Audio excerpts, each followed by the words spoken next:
The Vancouver Aquarium proudly states it's one of the world's most beloved science centers dedicated to the conservation of aquatic life. Their advertising and media campaign induce a feeling of trustworthiness and compassion. My name is Gary Charbonneau, and for nearly 2 years I've researched the claims expressed by the Vancouver Aquarium. Unfortunately, what's surfaced is devastating. The Vancouver Aquarium not only withheld information, they deceived and misled the public. As I delved further into my investigation, I also found they did not act alone.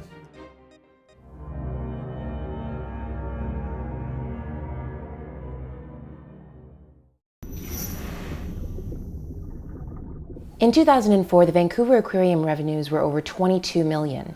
For research, conservation, and education, they allocated 22.6%. In 2013, revenues soared to $30 million. With revenues now at $30 million in 2013, how much did they allocate to research, conservation, and education?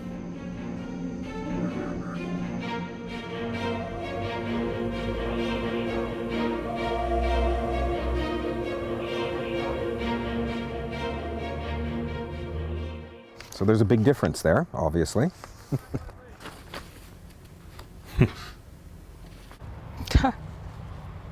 Oops. Huh. Sounds like about half. So the actual amount has gone down as well as the percentage. See, this is all indicative of the fact that as much as they might want to pat themselves on the back for research, conservation, and education as being one of the main purposes of the existence and the necessity of the aquarium, at the end of the day, it's all about money. Yeah, I find that really interesting and quite frankly a bit disturbing.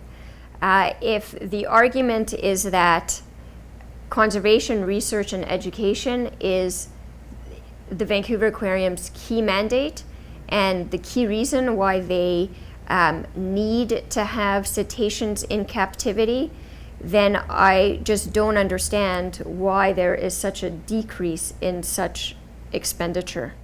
Well, it's definitely something they told us was their most important aim was conservation throughout the hearings. Like that was something that they focused on. So I wasn't aware of that they'd reduced their spending on it. And that's a drop in 9 years of, well, it goes from 22.6 to 12%. That's almost half. I guess that is just not, it's just a lower priority. Conservation, education, and research is just, it's a lower priority. You know, it's ridiculous. We, according to the Canada Revenue Agency, have to spend 80% of our money on programs. You know, I think the same threshold should be there for zoos and aquariums. The fact is that the Vancouver Aquarium is a private not-for-profit. And because they're a private not-for-profit, they can do with their money whatever they choose to. And so if they choose to spend less on research and conservation and rescue, we as the public don't have any say in that. Well, Vancouver Aquarium wants Canadians, and particularly Vancouverites, to support and love this place. They're really going to have to tell us why, when their revenues are skyrocketing, why their investment in education and research are going down, because that was my impression of what the Vancouver Aquarium was about. But if it's now just a commercial whale circus, well, it really does not belong in this country. According to Revenue Canada, in 2013, generous raises were given at the executive levels.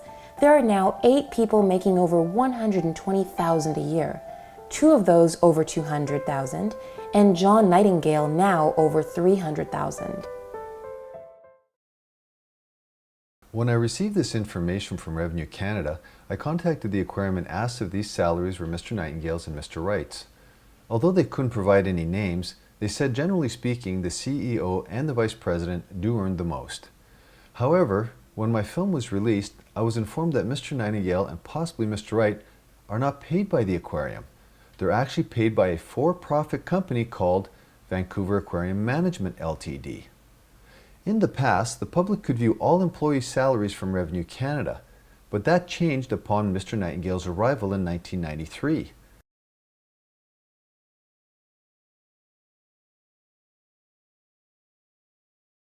He immediately created Vancouver Aquarium Management Limited, and now salaries are hidden. I cannot verify what he earns because the aquarium will not provide anyone his salary range, and this is supposed to be a non-profit transparent organization. It's speculated that Mr. Nightingale is actually earning in excess of $1 million per year, twice as much as the entire rescue center. If you want to look at profit, that's what pays for all of the education, the conservation, and research work that people in the community find so valuable about the aquarium.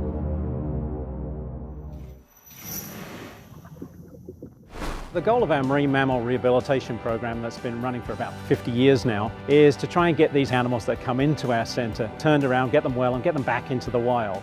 Yesterday we got a call because cows stranded, and they couldn't do anything about it.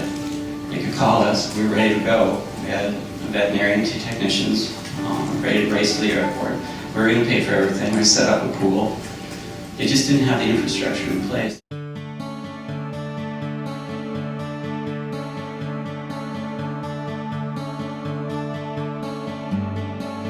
Of this $100 million, how much do you think the Vancouver Aquarium is contributing to the rescue center? I would hope it would be a significant portion like 20%. Is that? It's less than 20 million, even less than 5 million, not 1 million. The actual amount, 0. 0. 0. That was even worse than I thought. Yeah, okay. 0. It's a for-profit industry. It's an entertainment industry. It's not an environmental movement at all. But even if we had more money, we probably wouldn't expand much beyond where we are right now. Right, and in my view, that's simply not an answer, because again, if you are trying to tell the public that you are all about conservation and research and education, there is no reason why you can't have more than $0 allocated for this particular instance. Well, that really does tell you a bit about priorities, doesn't it? Vancouver Aquarium CEO John Nightingale claims that the Marine Mammal Rescue Center is a leading-edge facility and one of their top priorities. Let's compare it to 2 other rescue centers on our coast, the Marine Mammal Care Center in Los Angeles and the Marine Mammal Center in Sausalito. These facilities illustrate exceptional standards in animal care with numerous pool enclosures, education centers, and college programs.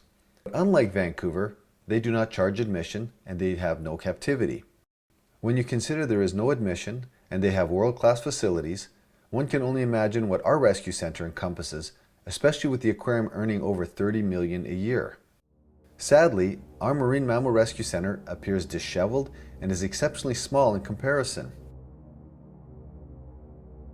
We also trail far behind in rescues and rehabilitation with only 170 per year. The Allen Wildlife Natural Care Center, located in our Gulf Islands, rescues hundreds of marine mammals and wildlife. They struggle each year for funding, yet they have an impeccable facility, including enclosures and heat lamps for their holding bins. Our leading edge facility has these.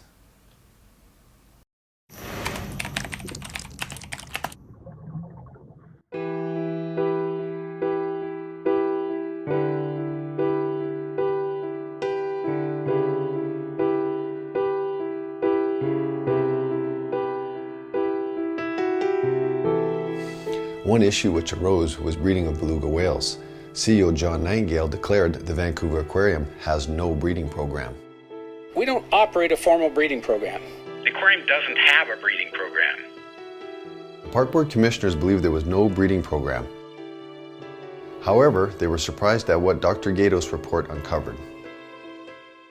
Because I was actually under the impression that there wasn't a breeding program, but what I'm hearing that there actually is a breeding program. And then in the report, Dr. Gato says that sometimes belugas are around for breeding purposes. Most of the breeding loans are for a defined period of time and then they're renewed or changed. I think he was talking out of both sides of his mouth. You can't say we have a breeding program at a public meeting and then go to the media and say that we don't actually have a breeding program. I think that the average member of the public hearing that there was no breeding program from someone who is as respected as Dr. Nightingale is, would think there's no breeding program. In fact, nothing could be further from the truth. The Vancouver Aquarium is the foundation of SeaWorld's entire beluga reproductive program.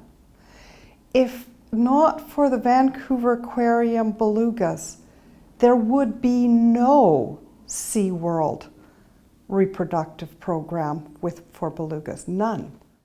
We found out through the research that the park board did last summer that the cetaceans that are at the aquarium in Vancouver now are not the only ones that the Vancouver Aquarium owns, that they have others on loan.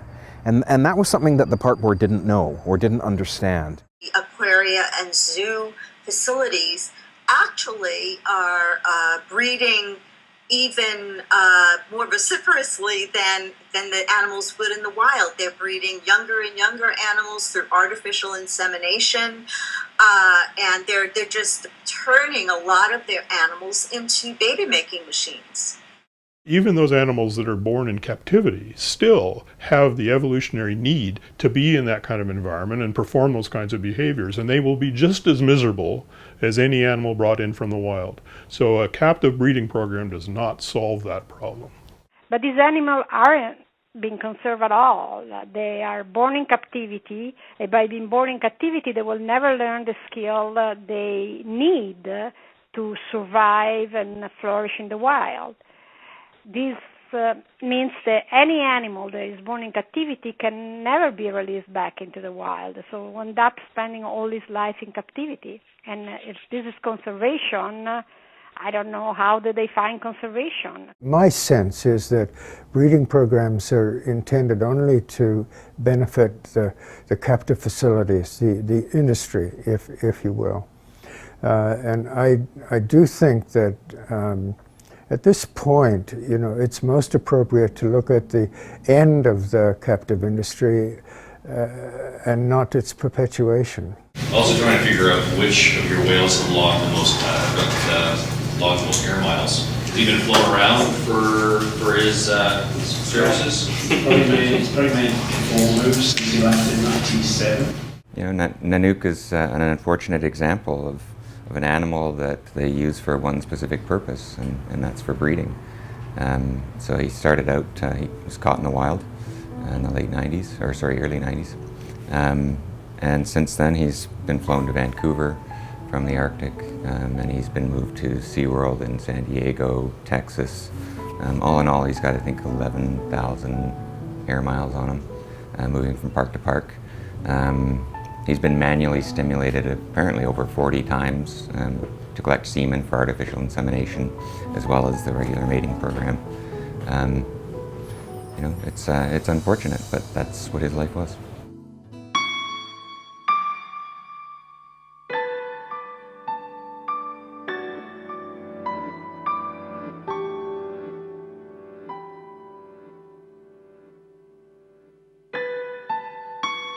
The truth is, Nanook was placed in a tank with a younger, aggressive male. This was not a compatible social group.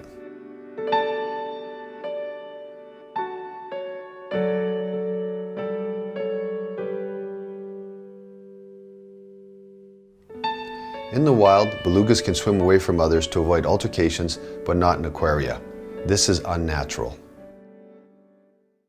We keep animals together in natural groups, just as they exist in nature. What's natural for a beluga whale is to be able to choose who they spend time with and to be able to leave one pod and join another. So it isn't a natural thing to keep them contained in a small space with other individuals they may choose not to spend time with.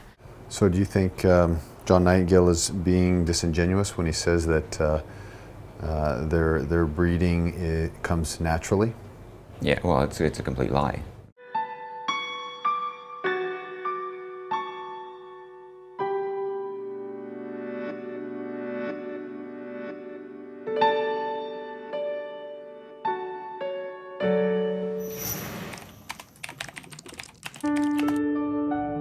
The Vancouver Aquarium boasts about its accreditations, assuring the public of the care and high standards it follows.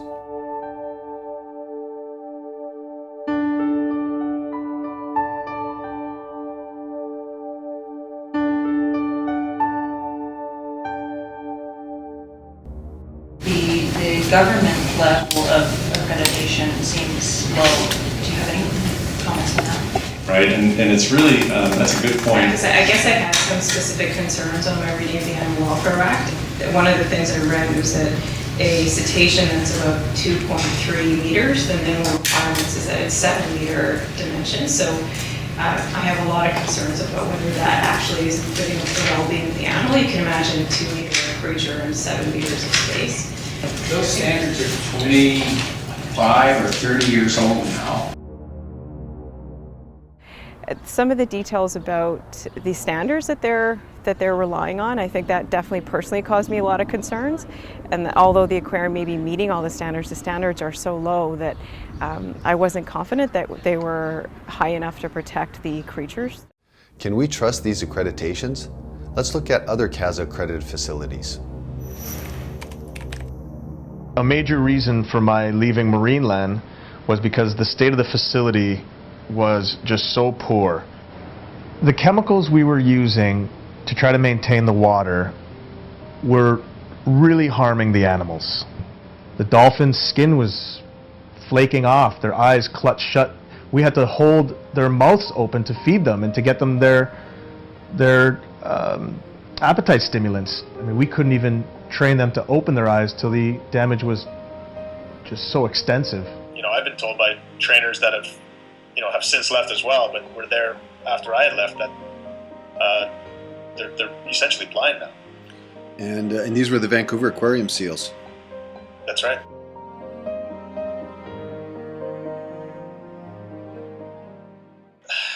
I don't even know where to begin with the belugas. You've got far too many belugas in an uncontrollable environment. You've got baby belugas mixed with adult males, of which the adult males attack and in at least one case have killed the babies.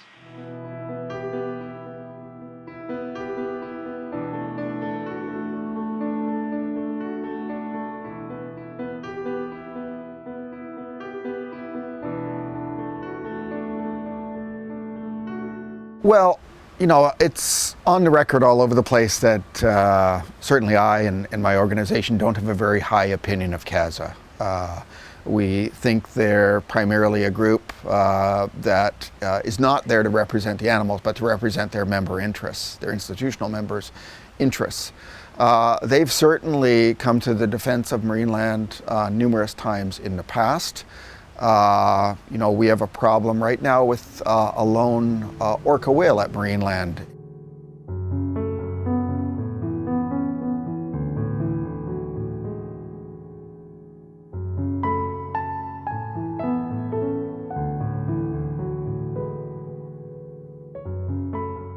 At the July 26th public hearing, the executive director of AZA spoke on behalf of the aquarium. I'm proud to be here today on behalf of the Association of Zoos and Aquariums, AZA. AZA is based in the United States. Why didn't a representative for CAZA, the Canadian Association, attend the meeting? Well, actually, a representative of CAZA was at the table and is now the president, right here. Yes. Clint Wright, the vice president of the Vancouver Aquarium, is also the president of CAZA.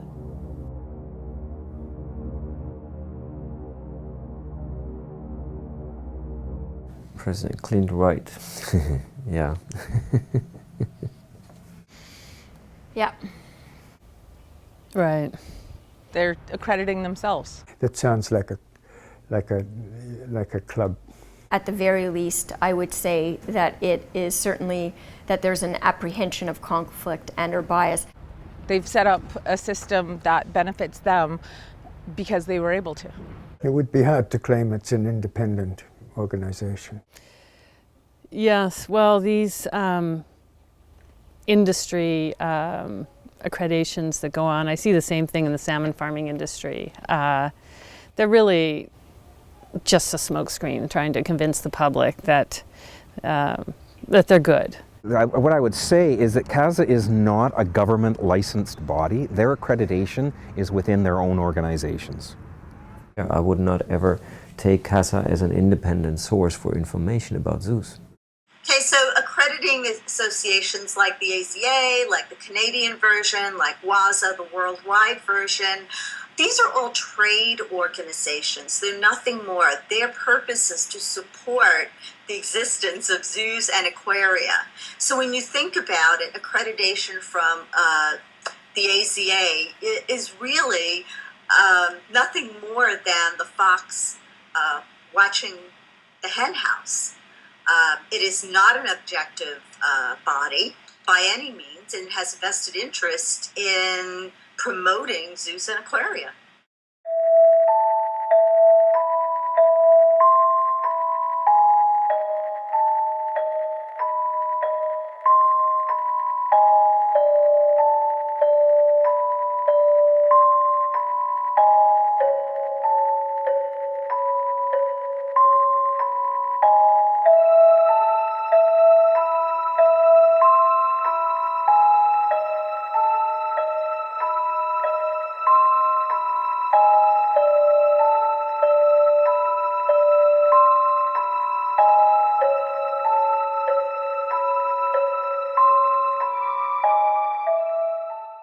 So Marineland operates under the most rigorous regulations on the planet.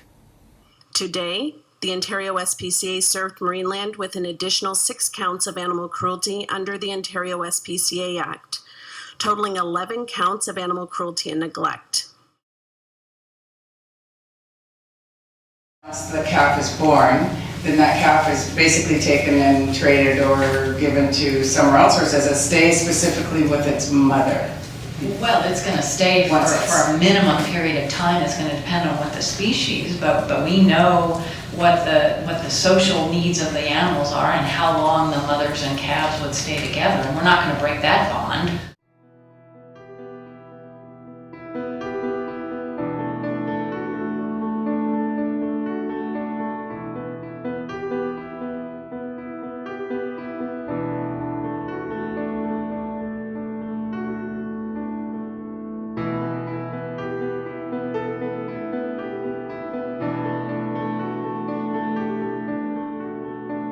I have to say that separating moms and baby whales is one of the most repulsive things to me about oceanariums. And I saw how the female I was studying responded to having her babies removed. Well, let me tell you what she did. She would slam her body into the side of the tanks so the whole stadium would reverberate. She actually smashed one of the windows and drained half her tank and had cuts all over her nose. She would lie on the bottom of the tank making the same call over and over and over again for days, coming to the surface to breathe and going back down. When I later heard that sound in the wild, it was a high stress sound associated with whales being caught in gillnet. What I don't think is needed is so-called education by watching these cetaceans in concrete tanks. I have a child of my own, and I know that if I were to bring her to the Vancouver Aquarium to see these beautiful, majestic beings, of course she would love it. What child wouldn't? But is that really the educational message that we want to be sending to our children, that it's okay to keep sentient, socially complex, intelligent beings in what's equivalent to us in a bathtub? My own attitude, I think, is that it's miseducation rather than true education. I think that what you're doing is showing a child the form of a whale or a dolphin, and really not the substance. I think it's a misguided attempt to educate kids particularly. I think you're teaching them that it's okay to do this to these beautiful animals. I think probably it's time now that we should rid aquaria of cetaceans. I think that the benefits have been had, and I don't think it's necessary anymore.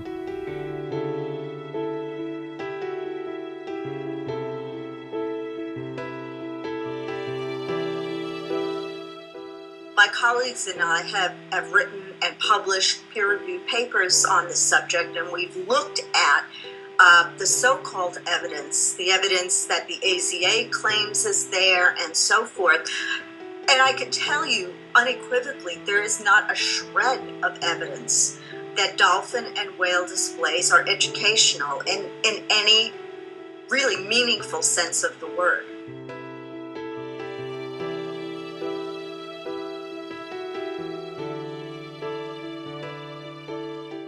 Did you learn anything about conservation, research? When the monster go up, I get the F. No. Forgot. You can have a bed. You can have what? You can have a dolphin bed. If you want to be just like a dolphin, you should eat 50 cheeseburgers every single day. Like walk on their tails on the water. Okay. Did you learn anything else? Anything about conservation? Anything about the wild?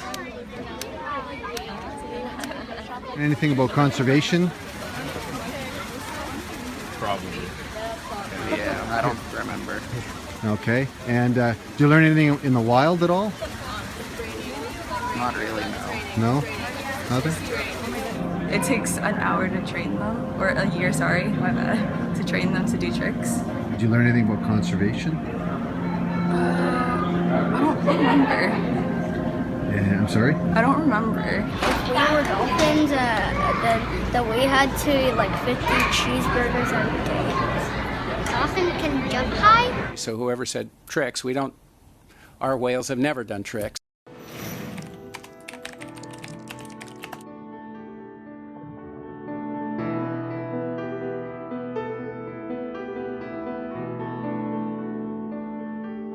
Whether we should keep whales, dolphins, and porpoises in captivity is an ethical question.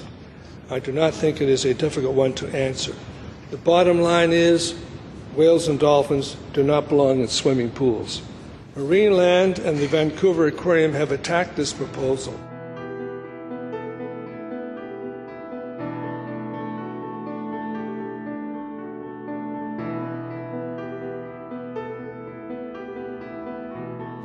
The irreplaceable hands-on learning and research conducted with cetaceans at the aquarium directly leads to protecting wild populations. It's a fact that the results of the research conducted with marine mammals in the Vancouver Aquarium and other facilities directly contribute to the welfare of wild populations. So the trade-off is a handful of belugas in the aquarium that are teaching us a lot about what we need to do to help save thousands of them in the wild. But I think it's a stretch to make a claim that what is being done in captivity is going to save whales and dolphins in the wild. I'm not aware of any of those studies that have saved the lives of any wild cetaceans. I'm not aware of them. There's very little that comes out of any aquarium that helps in any kind of conservation efforts. They're helping save dolphins and belugas in the wild by having these in captivity for certain reasons. You don't believe that, do you? Well, excuse me, but that's crap. I mean, that's really nonsense. One of the things that we try to do as scientists is when we're doing work in a captive situation, as we often do in a laboratory with animals, we try to mimic the wild situation as closely as we can because we know that's best for the animals. But there is absolutely no way that no matter how much you might want to or how sincere you are in your desire to, there is no way that you can actually replicate field conditions for a cetacean in a way that's meaningful. And so those animals are always going to be placed in a situation where they're not having their basic requirements met.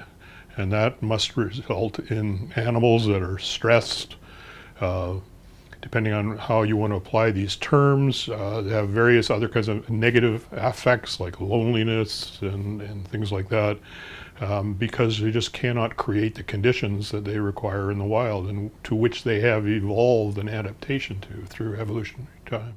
Vast amount of research. I mean, most of the research, I believe, is around exactly those those scientific details that will assist further captivity.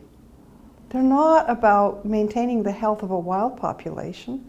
Has there been a single beluga in the wild that has been, or cetacean in the wild that has been aided by a captive program, apart from being brought into captivity and to remain there, and for all of its descendants in perpetuity to live in that confined space? Many of the research that is actually done in captivity is research about how to maintain the animal healthy, both psychologically and physically, in the situation of captivity, and that is of no use for anything in the wild. So, in relation to whether there are any studies that have been done that have helped the wild populations, I don't know of any, no.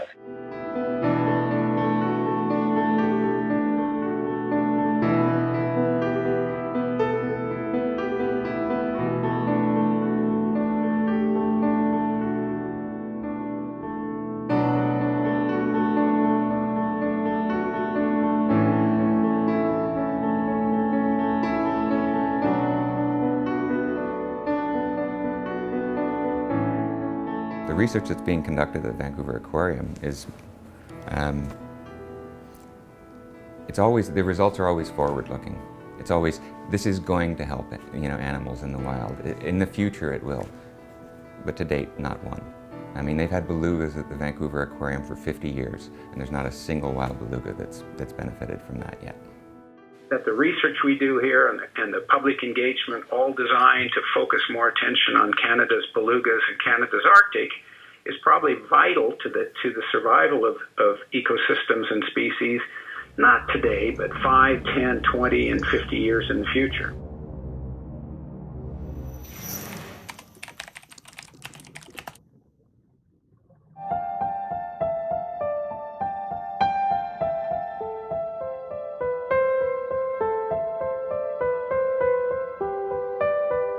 Both of these dolphins are rescued and rehabilitated animals.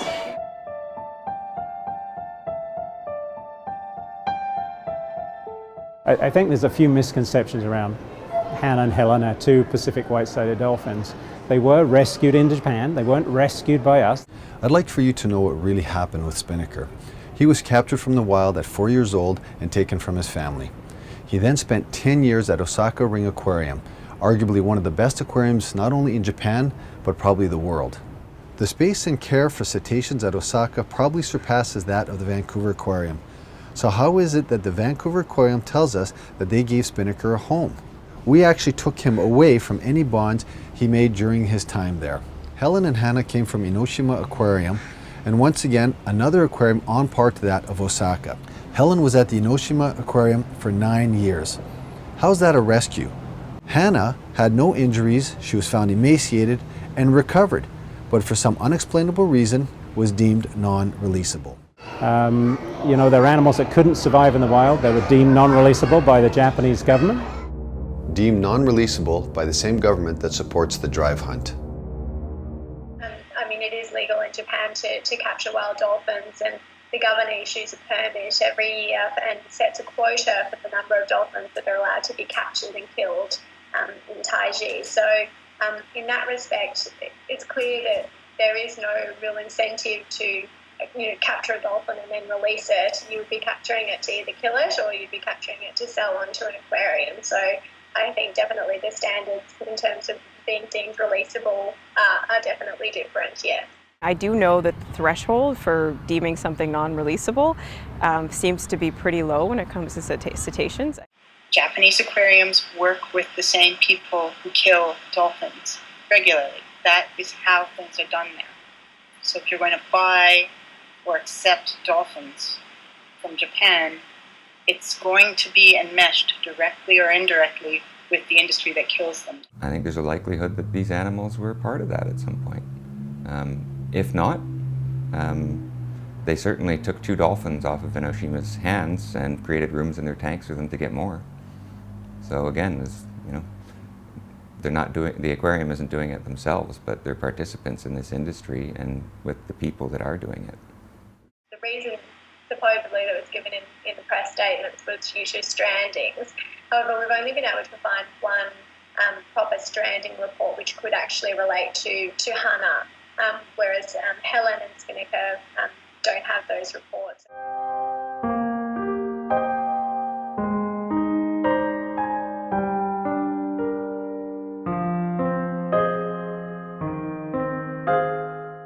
the case of the Vancouver Aquarium about the 2 dolphins, the fact is that those dolphins were almost certainly, and I mean almost certainly, 99% certainly, caught in a dry fishery. They were not rescued. I think people would be very upset, and rightly so, to find out the true facts behind the rescue of some of the animals at the Vancouver Aquarium.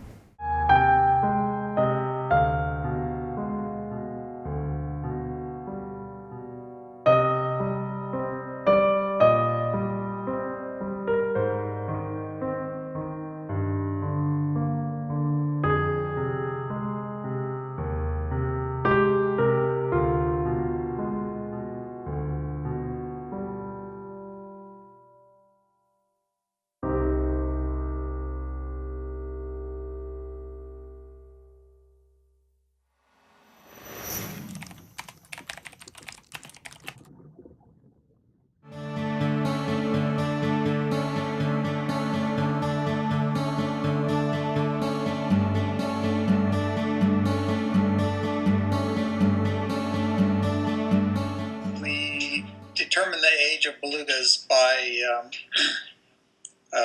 looking at their teeth. So using that method, we have animals that have been aged to 77 years. That's probably not an exact age, but it at least gives us an idea of what they're capable of living.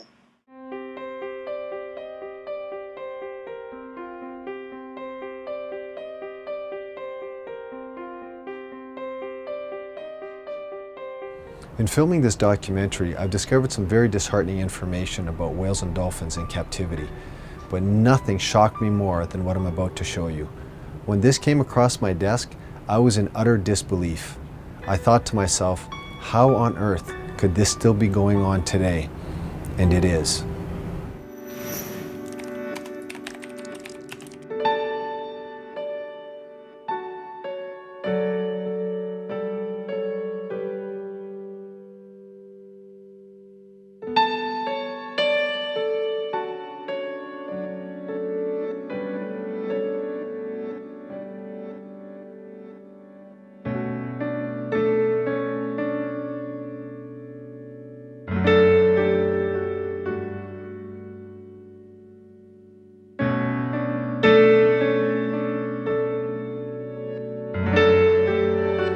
Four out of 5 have passed away, and the question is, isn't that high for, just belugas in general? Okay, actually, I can only comment really on the last 2, just because I wasn't here for the other ones. So I actually don't know. Is that number? I don't even know whether the number is right. An adult female with her calf that was born here. We're very proud of that fact. We have had successful mating and successful raising and rearing of a calf here, and so that's something we're proud of.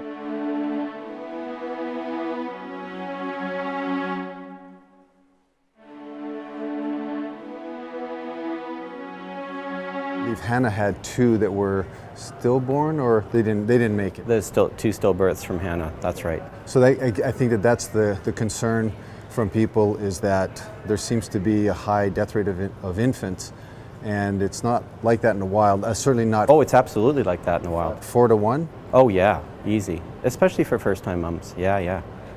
Mortality rate for young calves, like in the first 6 months, is maybe as high as 10%. And over the first 3 years after the belugas have completed this period of maternal care, and then their first year of what we would refer to as the juvenile or sub-adult age, we don't have good estimates of mortality rates, but they're probably not higher than 20% or 30%. And so when you say, let's say the high range of 30%, so what you're saying that out of 10 baby belugas born, 3 will die? Yeah. Okay. That's a good assessment. Okay.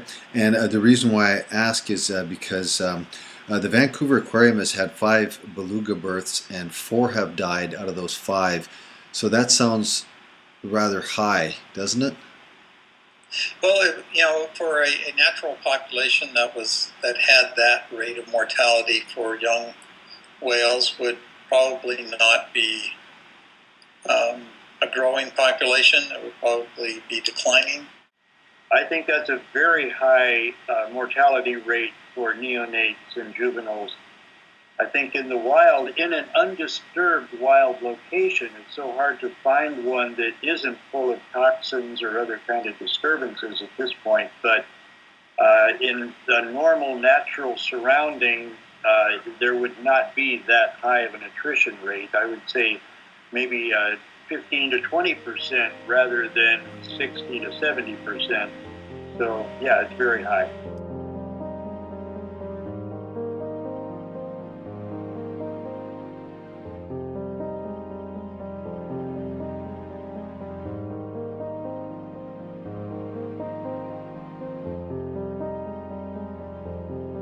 First-time beluga mothers do have a higher infant mortality rate, but not as high as mothers in aquaria. In aquaria, female belugas are not taught how to care for their young by other females, nor do they have a pod for support. 3 square meals a day, great dental plan, terrific medical plan. Our animals aren't stressed and they're not unhappy. They're actually thriving. You would think that if the if the medical care that's available, dental care I suppose as well, and that the diet is so great, you would really think that the life expectancy of whales and dolphins in captivity would be greater than that in the wild. And I don't think there's any evidence to support that at all. In fact, I think the opposite is probably true. If you have belugas in a marine park, they are being fed, protected from predators. There are supposedly no toxins or pollutants in the water. They have round-the-clock veterinary care, and still they're not able to improve on the infant mortality. So what's killing them? I would suggest it is the nature of captivity itself. Regardless of the fact that the belugas are kept somewhere where they are fed enough food and they have good veterinary care, they still have internal innate needs to perform certain behaviours and certain activities. And those behavioural needs include forming social bonds with other individuals, exploring, hunting, migrating. All these kind of things are still innately important to whales regardless of how well their physical needs are met. Now the problem occurs with captive animals when they're not given opportunities to fulfil these behavioural needs. It leads to stress, it leads to frustration, which leads to anxiety, which ultimately can lead to a shortened lifespan. In captivity, there's no disease, there's no pollution, there's no predators. Why is it such a high mortality rate, and is that a sign of well-being? Hannah, who the dolphin we were speaking about earlier, who is at Vancouver Aquarium, she had a miscarriage in 2006 and then a stillbirth in 2007. And then the father of one of those calves, Spinnaker, died. So, we know not only is the infant death mortality rate in captivity high and seems very high, but the average lifespan of dolphins in captivity is also very low. It's becoming quite clear that these cetaceans are not as happy and they're certainly not as healthy as we are made to believe. So is the Vancouver Aquarium acting irresponsibly and misleading the public? I would say the short answer is yes, they are. I've reviewed the entire scientific literature, and there is really a growing corpus of data showing that dolphins and whales cannot thrive in these entertainment parks. They lead shorter lives than in the wild. They lead more stressful lives than in the wild, and they lead less healthy lives than in the wild. So all of the evidence that's been accumulating concentrates or converges upon one inescapable conclusion, that dolphins and whales cannot lead healthy lives in entertainment parks. Well, the statistics that we have is that the survival rates for dolphins born in captivity are very, very low. Yeah, I think it's about like 80–90% dying, yeah, before they grow up, which is of course a much lower survival rate than in the wild, no? Where they're exposed to all kinds of dangers. No? I have seen very aggressive fights between dolphins in the wild. There are no angels. However, in the wild they can escape from the aggression of the other one, while in a cage or in a pool you're permanently exposed to the mobbing and to the bullying of the stronger animal, and you can't escape that. I visited the Vancouver Aquarium numerous times. What I see through the eyes of a behavioural scientist is what we call maladaptive behaviour, abnormal behaviours that we typically associate with animals that are experiencing distress in their captive environment. I've seen both the beluga whales and the dolphins display stereotypic behaviour on my previous visits. It's a sign that they are already psychologically damaged. I went to study two whales in Oceanarium in Los Angeles because I wanted to figure out what whales talk about. They have a very large brain, they have a very rich dialect, language, lots of different sounds. And I thought that by watching them and correlating what they were saying with what they were doing, that I would be able to figure out how they communicate and what they're communicating about. But after several years of watching these two whales in a small tank in Los Angeles at Marineland, I became concerned that I was actually studying whales that are possibly insane. And I say this because they couldn't keep their babies alive. The female kept giving birth, but she didn't know how to nurse her baby. And although she was incredibly attached and dedicated to each one of those babies, they starved to death. Even as she swam and milk was pouring out of her, she was unable to get her babies to nurse. And I spent long periods of time with these whales. I would spend 12 hours during the day, and then 2 weeks later I would spend 12 hours at night doing very detailed notes on them. And so when I observed the babies dying and the reaction of the female in particular, it was very clear that the amount of stress on these whales was enormous. When they're dying here in the aquarium, is it the same reasons? I mean, I know you don't know. Yeah. Do you think that is it two separate reasons why they're dying out in the oceans as opposed to here? Here's the key to all this stuff. Nobody knows. Yes, we do know. Biologists who study belugas in the St. Lawrence and in Alaska have reviewed the causes of death at the Vancouver Aquarium, and not a single one matched the reasons why they die in the wild. Another cause of death due to captivity is from garbage being thrown into the tanks by people. This is exactly how Nala, our 1-year-old baby beluga, died, from pennies. The video you're about to watch was taken at the Vancouver Aquarium just last year after a beluga show. Just watch how many kids are literally hanging over the tank. And to this day, I still don't know if anything was dropped into the pool, but what I can tell you, there was absolutely no supervision whatsoever.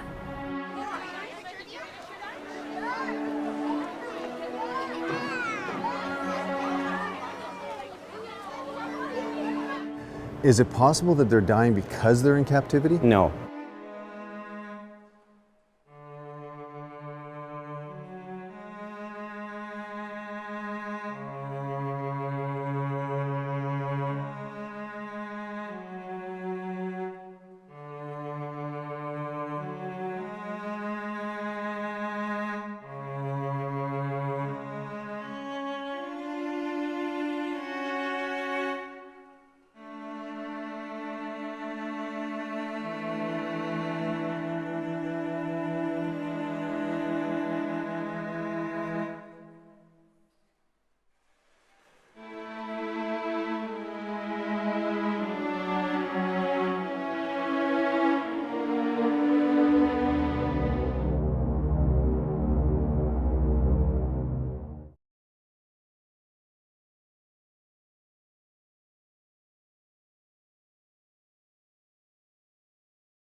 Do you deny that that keeping a cetacean in captivity causes some harm? First of all, let me stress, Senator, with all due respect, it's perceived harm. There is no significant harm to these animals. There's no inherent harm to this animal, no matter what you've heard. An animal is not suffering, and I can tell you our animals are happy. But there is no inherent harm for having an animal in a good habitat. You acknowledge we have heard evidence to the contrary. You've heard evidence, but I'm the expert, I'll have to say. Because you're saying that your research contributes enormously to the story of the belugas in the St. Lawrence, and my friend was not able to point much out to me in terms of what Vancouver Aquarium has done in this regard.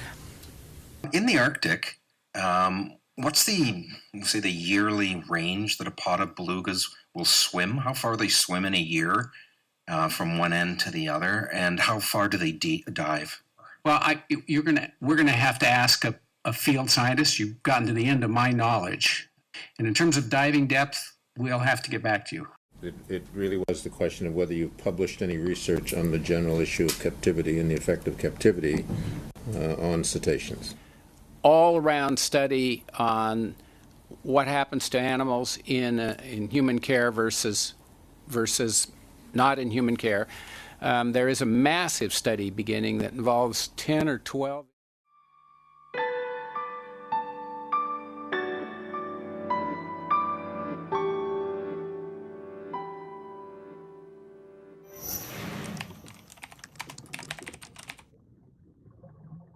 Right now, there is a real critical need for sea pen sanctuaries. With chimpanzees and elephants, we have sanctuaries who have agreed to take any of the individuals in the cases. With dolphins and whales, we just don't have them, and that's why it's very urgent to develop them and get them on the table as soon as possible. Sanctuaries exist for elephants. Sanctuaries exist for chimpanzees. Sanctuaries exist for big cats. Why can't they exist for whales and dolphins? And I can tell you something. If you do research on sanctuary animals, your results are going to be far more applicable to wild animals than any results you're going to get from an animal living in a concrete tank. What sea pens can provide beluga whales is far superior to what tanks can provide them in terms of the behavioural repertoire. Sea pens allow them to swim vaster distances, to swim at greater speeds. Belugas can swim up to 22 kilometres an hour, and that's just not possible in a tank. They can dive greater distances, they can learn to hunt, and they can also keep distance between themselves and other cetaceans. So the welfare issues associated with sea pens is far less than with tanks.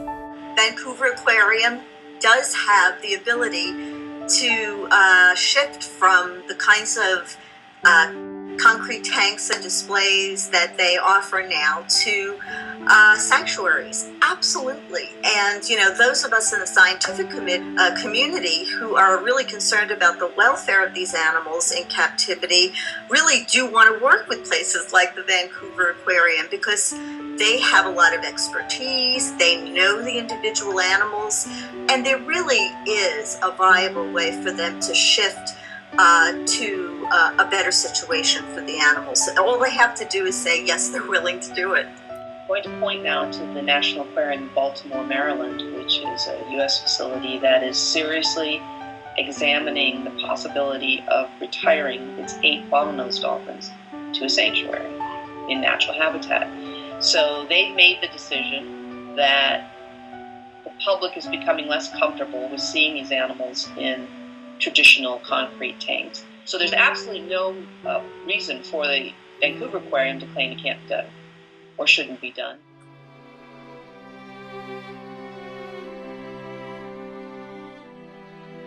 So, to be clear, I'm not against the idea of cetaceans living in sea pens in general. The facility where I work is called the Dolphin Research Center in the Florida Keys. It is a sea pen facility, and our animals do great there. So I'm not against that. Are there animals that can do okay in a sea pen situation around the world? Yeah, absolutely. I'm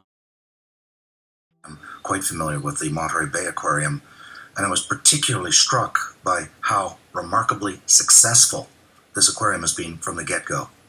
They raise millions of dollars annually from their patrons, from visitors, and from the very beginning, they establish strong, strategic partnerships with not only the business community, which of course is important to get funding, but with universities up and down the California coast.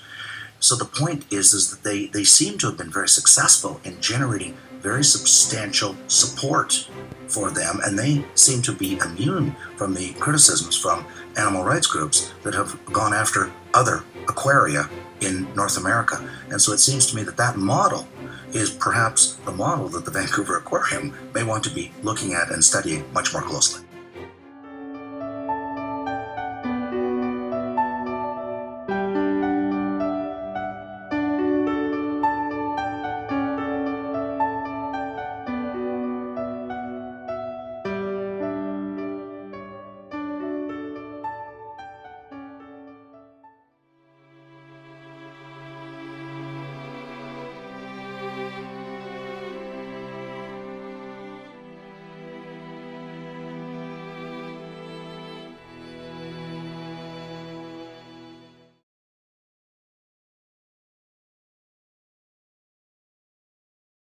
I ask you to support a bylaw change to end cetaceans in captivity in Stanley Park. Thank you. I will be supporting this motion. I think it's time for us to move forward. We're being invited to represent what the public in Vancouver is asking for, and I'm happy to support this motion. I'd say thank you to Commissioner McKinnon for bringing the motion forward, despite a few digs at some political parties. Thank you to Commissioner Kirby-Young for seconding it. I would be supporting this motion. Thank you. And I think another speaker said this is our opportunity to have the courage to step up, and I am proud to happen to be in the seat at this moment in time and have the opportunity to do that tonight, along with my fellow commissioners. So I will be supporting the motion. My own children, I know what they're expecting me to do, and I also know what I think my father would want me to do at this point. Times have changed. You can get out. We have lots of access to nature. We have tremendous ability to fly a drone over a whale and take a sample in the wild. There's many things that we can do that don't require whales to be in captivity. So thank you, Commissioner McKinnon. I will be supporting the motion.